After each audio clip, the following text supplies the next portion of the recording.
जय बोलो देवादिदेवे खजरां श्री आदिनाथ भगवान की। आचार्य श्री आदि सागर जी, महावीर कीर्ति जी, विमल सागर जी महाराज की। युग श्रेष्ठ तपस्वी सम्राट आचार्य सन्मति सागर जी महाराज की। चर्या चक्रवर्ती मम्प्राण गुरु श्रेष्ठ आचार्य उगन सुनील सागर जी गुरुदेव की।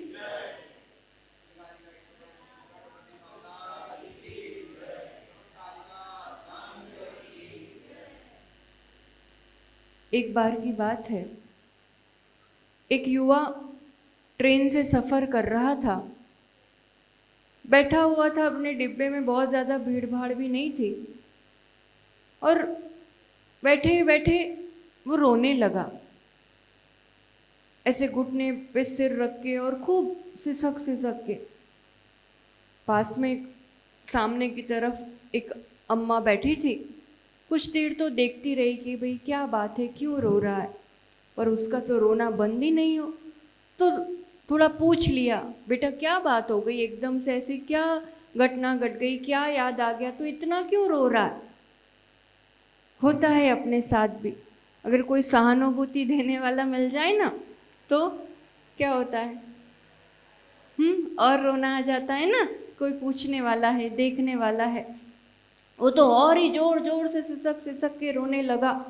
अब तो अम्मा से रहा नहीं गया, उसके पास गई, थोड़ा हाथ फेरा, बोला मेरे को अपनी माँ समझ ले, बात कुछ बता दे, मेरे से बने मदद करूंगी, तो बोल तो सही कुछ, बस रोए जा रहा है। अब भी वो चुप नहीं हो रहा है। अब तो वो माँ जी भी रोने लगी कि तू रो रहा, अब क्या करूं मैं, चलो। तो अब उससे युवा से भी नहीं रहा गया। वो तो नहीं नहीं रुको रुको, कहता है अम्मा मैं क्या करूं, मैं गलत ट्रेन में बैठ गया हूं। वो अम्मा कहती इसमें रोने की क्या बात है, आगे स्टेशन आएगा, उतर जाना, और जो सही ट्रेन है जहाँ जाना है उस ट्रेन में बैठ जाना, इसमें रोने से कोई थोड़ी तेरा कोई काम हो रहा है। अब वो युवा क्या कहता, देखो अम्मा बात तो ठीक है, पर आजकल बिना रिजर्वेशन के कोई गाड़ी में अपन बैठ नहीं सकते, जगह मिलती नहीं है। अब यहाँ इतना अच्छा डिब्बा, इतनी बढ़िया जगह, सब चीज़ मिल गई है। अब मैं वहाँ जाऊँगा, भीड़ भाड़ होगी, जगह नहीं मिली तो फिर क्या करूँगा, इससे भी नहीं, अब कैसे क्या करूँ मैं। संसार में भी यही हालत है जीव। मिथ्या दर्शन ज्ञान चारित्र की ट्रेन में बैठा हुआ है, रो रहा है, ऐसा हो गया, ये हो गया, समझ में भी आ रहा है सही क्या है, और मैं कहीं ना कहीं कुछ गलती कर रहा हूँ, पर फिर नहीं, घर परिवार कैसे छूटे और ये कैसे, वो डिब्बे का व्यामोह आपको सही ट्रेन पकड़ने नहीं देता है।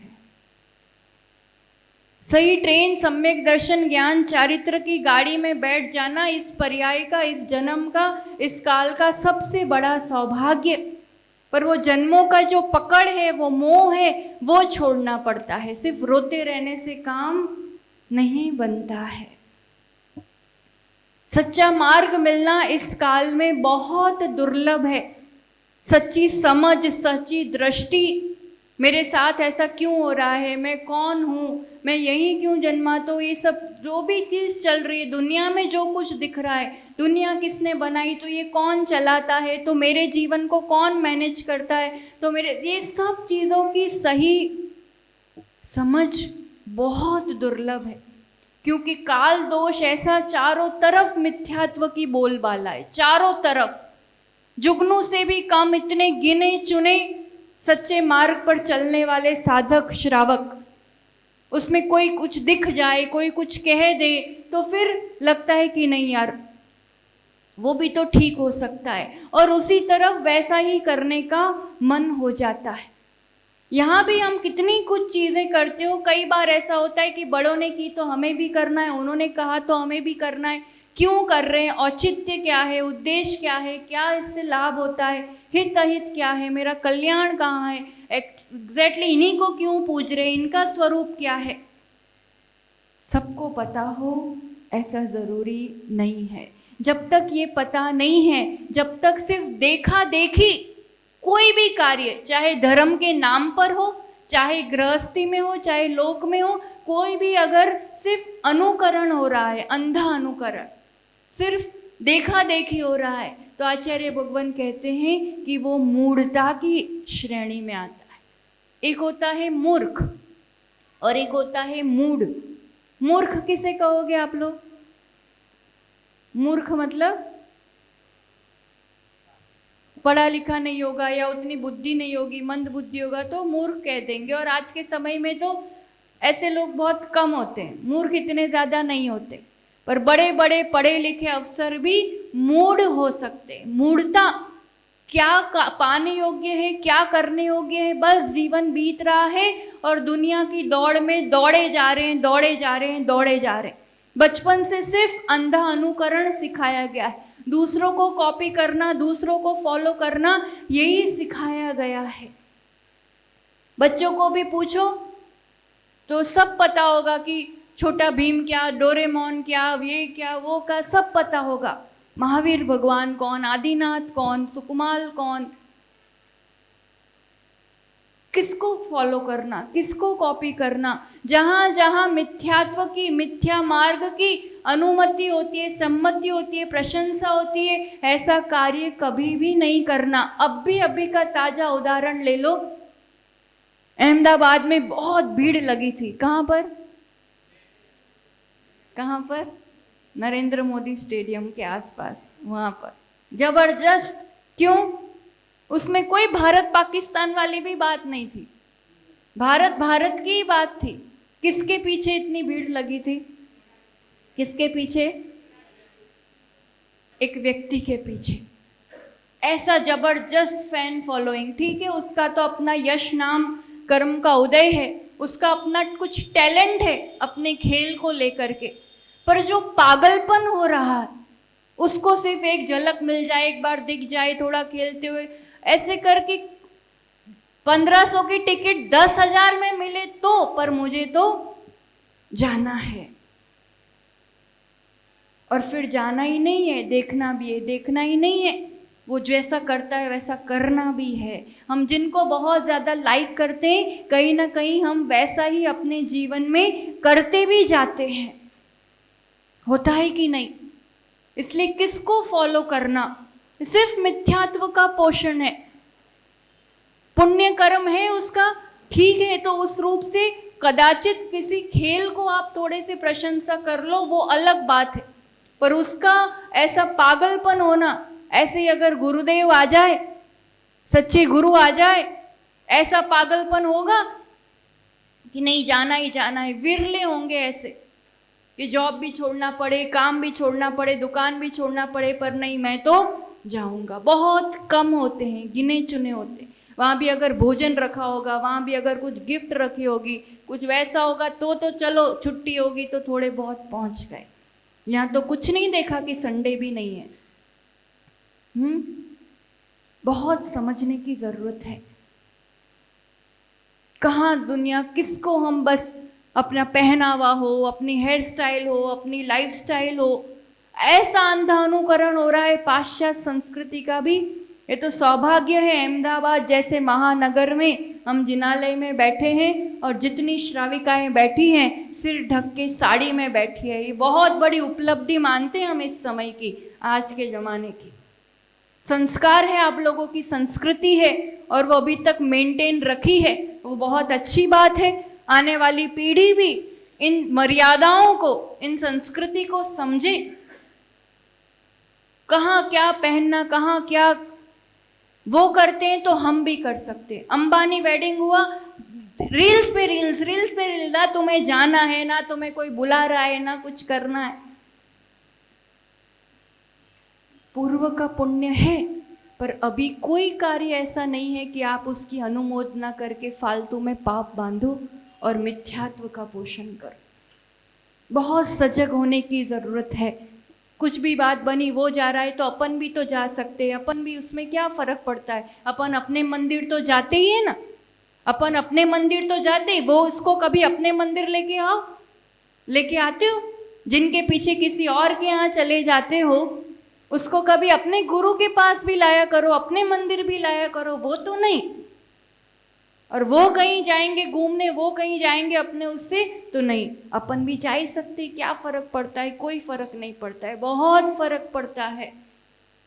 कहाँ जा रहे हो, कहाँ क्या मान्यताएं हैं, क्या वर्गणाएं हैं। किसी भी चीज को धर्म के नाम पर बस करते आ रहे इसलिए करते रहना।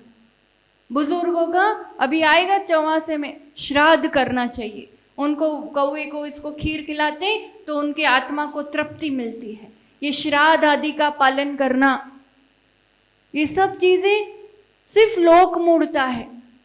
धनतेरस आएगी, दिवाली आएगी, लक्ष्मी पूजन करना पड़ता है तो ही लक्ष्मी मिलती, तो ही लक्ष्मी मिलती है। किसकी पूजा करना पड़ती है?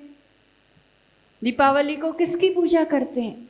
धनतेरस को किसकी पूजा करते हैं? शब्द पकड़ लिए गए। ध्यान तेरस है वो, धन्य तेरस है वो कि जिस दिन योग निरोध किया अंतिम तीर्थंकर भगवान महावीर ने, शब्द अभ्रंश होते गए, धन्य का धन हो गया और लौकिक में धन यानी धन, तो लगा उसकी महिमा हो रही है। गंगा में स्नान करने से पाप धुलते हैं। अब वो कुछ पंक्तियां रचना करने वालों ने और कवियों ने अपने हिसाब से की कि वीर हिमाचल से निकली गंगा, तो वो तो जिनवाणी की बात हो रही है, वीर वाणी की बात हो रही है, जिसमें डुबकी लगाने से पाप धुलते हैं। शब्द पकड़ लिए गए। काफी हद तक जो रास हुआ है इस जमाने में वो सिर्फ शब्द पकड़ लिए गए, तात्पर्य या उसके पीछे का उद्देश्य या घटना इतिहास नहीं जानते हैं।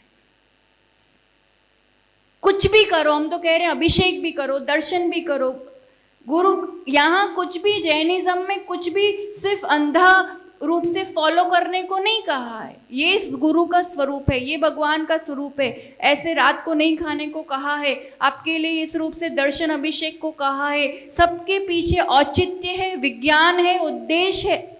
हम नहीं कहते इसको भी अंधा फॉलो करो, मत करो। जानो अपनी प्रज्ञा से कि क्यों कहा है, फिर प्रज्ञा से जान करके फिर पक्का निर्णय करो, पक्की श्रद्धा करो और फिर उस रूप से फॉलो करो।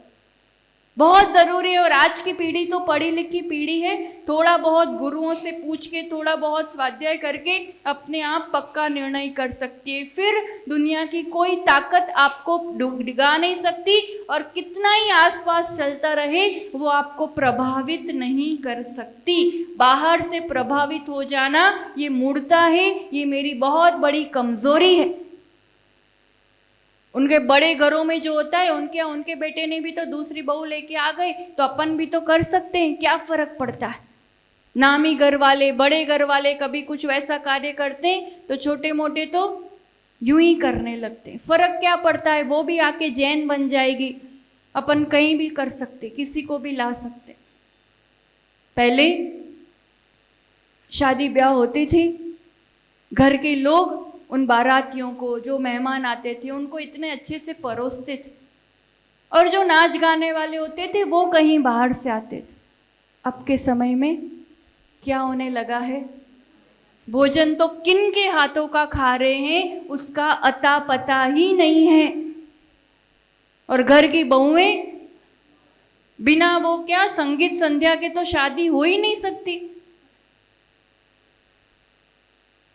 जो पल्लू में रहती थी, पल्लू में नहीं रहे वो बहुएं, तो सब आदमियों के सामने कैसे भी कपड़े पहने हैं, कैसे भी नाच रहे हैं। ये चीजें तो क्या हो रहा है, सिर्फ नहीं, आज का जमाना ऐसा है, वो लोग करते हैं तो अपन को भी, दूसरे करते हैं तो अपन को भी। ये दूसरे जो भी कर रहे हैं सब जमाना जमाना जमाना पंचम काल है, दुखमा काल है, सिर्फ दुख की ओर ले जाने वाला काल है। इस जमाने को फॉलो करोगे तो कभी सुख मिलने वाला नहीं है, अपग्रेडेशन होने वाला नहीं है।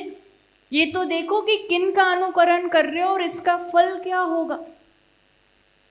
नई बहू आई है, अच्छे से अच्छा लाख रुपए का लहंगा पहनाओ, कौन मना कर रहा, पर रिसेप्शन होगा तो पहनना भी वैसा ही पड़ेगा।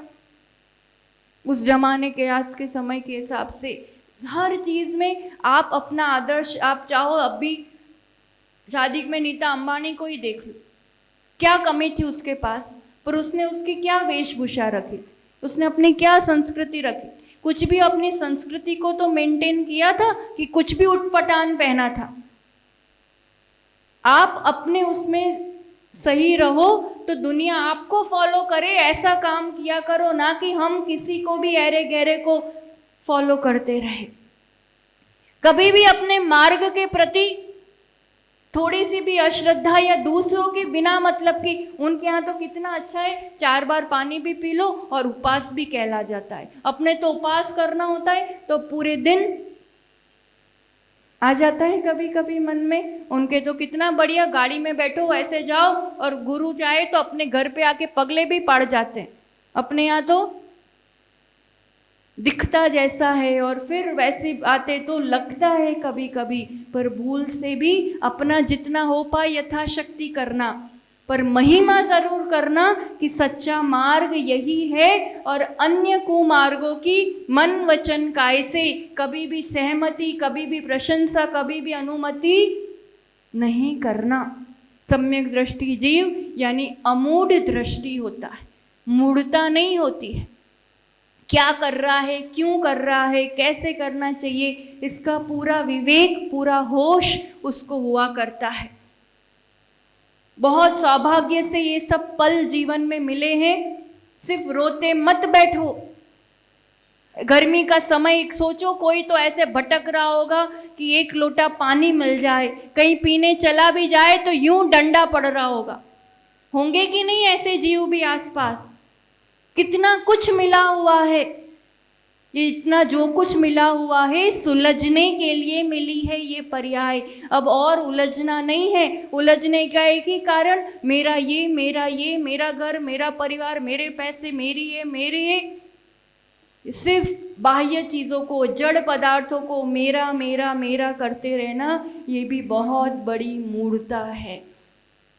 कोई आपके हाथ में लाख रुपए देके जाए कि भी मैं 10 दिन बाद आऊंगा, मैं आपसे ले लूंगा, और आप उतने दिन में अपने आप को बिल्कुल लखपति मान के ऐसे सीना तान के घूमो, क्या कहा जाएगा? वो मूढ़ता नहीं कही जाएगी? ऐसे ही पुण्य कर्म संयोग से कुछ चीजें हैं अपने पास, गिरवे हैं, वो कर्म की पुण्य की दी हुई है, समय आए वो अपना ले जाती है। और ऐसे संयोग की चीजों को पा करके इतराते फिरो या संक्लेश करते फिरो या मेरा मेरा करते फिरो, ये बहुत बड़ी मूढ़ता है। योग संयोग है जिसके प्रति जब है तब सदुपयोग करना है, नहीं है मान लो लक्ष्मी अने अधिकार वधता शू वध्यू ते तो कहो। इतने लोगों पर आपका अधिकार चलता है, आपके पास इतनी लक्ष्मी है, ये है, आत्मा का क्या बढ़ गया उसमें? बताओ। पाप का वजन बढ़ सकता है, बाकी आत्मा का क्या गौरव बढ़ा इससे? बताओ। पर इसी के पीछे उलझते रहते हैं कि ये मेरा होना, ये ऐसा होना, ये ऐसा होना।